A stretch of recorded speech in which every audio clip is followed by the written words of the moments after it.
ये महान वैज्ञानिक स्टीफन जी हॉकिंग हैं। इनसे हमें बहुत प्रेरणा मिलती है, बहुत सीख मिलती है। सबसे बड़ी सीख तो यही है भी इनको एक लाइलाज बीमारी थी एमएनडी, उसके बावजूद भी विज्ञान के क्षेत्र में इनका योगदान बहुत ही सराहनीय योगदान था। ऐसी हालत में एक साइंटिस्ट ने इतना बड़ा योगदान इस दुनिया को दिया, तो आज 5 या 1 मिनट इनके बारे में आपको बातें बता रहा हूँ। जब 17-18 साल की इनकी आयु थी, ऑक्सफोर्ड विश्वविद्यालय में अध्ययन करते थे, तो अध्ययन के दौरान राइटिंग कर रहे थे। लिखते समय इनके हाथ से पेन छूटने लगा, आवाज़ लड़खड़ाने लगी, ये मांसपेशियां कमज़ोर होने लगी। अपनी समस्या को लेकर जब डॉक्टर के पास विजिट किया तो इनको एक बीमारी डायग्नोज हुई, एमएनडी। तो उस बीमारी के बारे में डॉक्टर जी ने इनको अवगत करवाया कि आपको एक एमएनडी बीमारी है और ये बीमारी बहुत ही खतरनाक है, लाइलाज बीमारी है। आज तक इस बीमारी में जो भी चपेट में है वो 2 साल से ज़्यादा जीवित नहीं रह सका।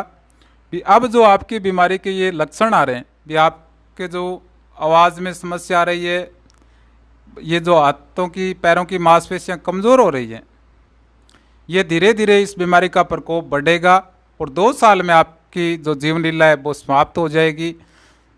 तो इतनी बड़ी चेतावनी के बावजूद भी अपने दिमाग को मजबूत बनाए रखा और हिम्मत करते हुए पूरी मेहनत से अपनी बीमारी को जानते हुए भी कि हमें इतनी बड़ी बीमारी दुर्भाग्य से हो गई है, लेकिन बीमारी से डरे नहीं, अपनी पढ़ाई को जारी रखा।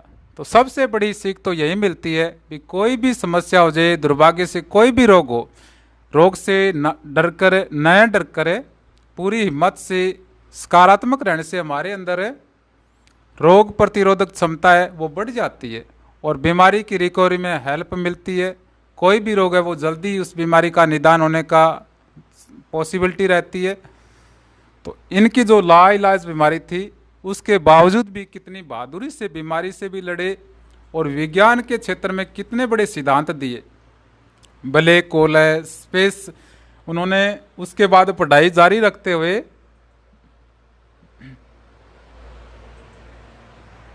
कैम्ब्रिज विश्वविद्यालय में पीएचडी की डिग्री कंप्लीट की।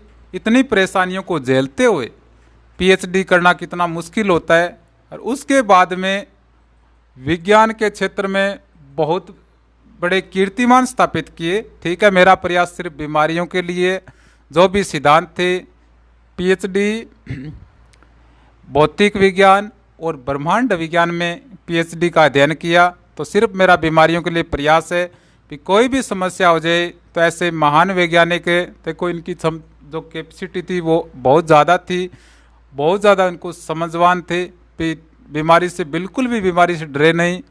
और एक इनके पास फैसिलिटी अच्छी थी कि डॉक्टर फिजियोथेरेपिस्ट फिजियोथेरेपी करवाते थे और 76 साल की आयु तक भी 2018 में ये महान वैज्ञानिक इस दुनिया में नहीं रहे, तो 76 साल तक जीवित भी रहे और विज्ञान के क्षेत्र में लगातार बहुत बड़े सिद्धांत बताए, विद्यार्थियों को ज्ञान वाली जो भी मार्ग है वो प्रस्तुत किया। तो विज्ञान के क्षेत्र में इतना बड़ा योगदान है। इन बुरे हालातों में रहकर कितने मुश्किल थे, एमएनडी बीमारी के जैसे जैसे प्रकोप बढ़ते हैं, इस बीमारी में जो मोटर न्यूरॉन होते हैं वो बीमार होने से, अस्वस्थ होने से, खाना चबाने में मोटर न्यूरॉन से प्रेरक, मोटर का होता है प्रेरक, न्यूरॉन एक प्रकार की तंत्रिका कोशिका होती है।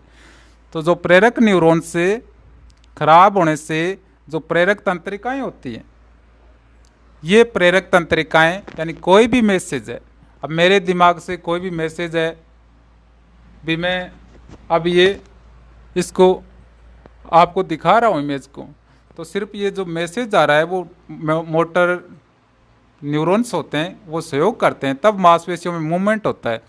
तो इस बीमारी में जो खाना निगलते हैं तो मांसपेशियां सहयोग करती हैं, तो मोटर न्यूरॉन बीमार होने से खाना निगलने में दिक्कत आती है। इसमें जो सेंसरी नर्व होती हैं, अब आँख है, ठीक है, नाक है, जिनसे हमें स्मेल इन्फॉर्मेशन आती है, सूंघने की जो कैपेसिटी होती है वो इस बीमारी में सही रहती है, उस पर कोई प्रभाव नहीं पड़ता। जितने भी मोटर फंक्शन होते हैं, जो फाइबर्स होते हैं बॉडी में, जो मांसपेशियों से अटैच होते हैं, उन मांसपेशियों में कमज़ोरी आने लगती है, ठीक है। तो इतनी भयंकर बीमारी के बाद इतनी हिम्मत से, इतनी लगन से जो विज्ञान के क्षेत्र में उन्होंने कीर्तिमान स्थापित किया, तो पूरी दुनिया को इतनी बड़ी प्रेरणा मिलती है कि कोई भी समस्या हो, समस्या से न डर कर पूरी हिम्मत और हौसला रखने से इंसान कुछ भी, कहीं भी, कोई भी सक्सेस प्राप्त कर सकता है। तो महान वैज्ञानिक को बहुत बहुत श्रद्धांजलि, भी कितने कोटि कोटि नमन है कि दुनिया में इतनी मुश्किल परिस्थितियों में भी कितना बड़ा ये प्रेरणा देख कर गए। तो आज मैंने आपको 5-7 मिनट ये बातें बताई। कोई भी समस्या हो, बीमारी से ना डरें, अच्छी तरह से ट्रीटमेंट लें, व्यायाम करें ताकि बीमारी जल्दी ठीक हो जाए।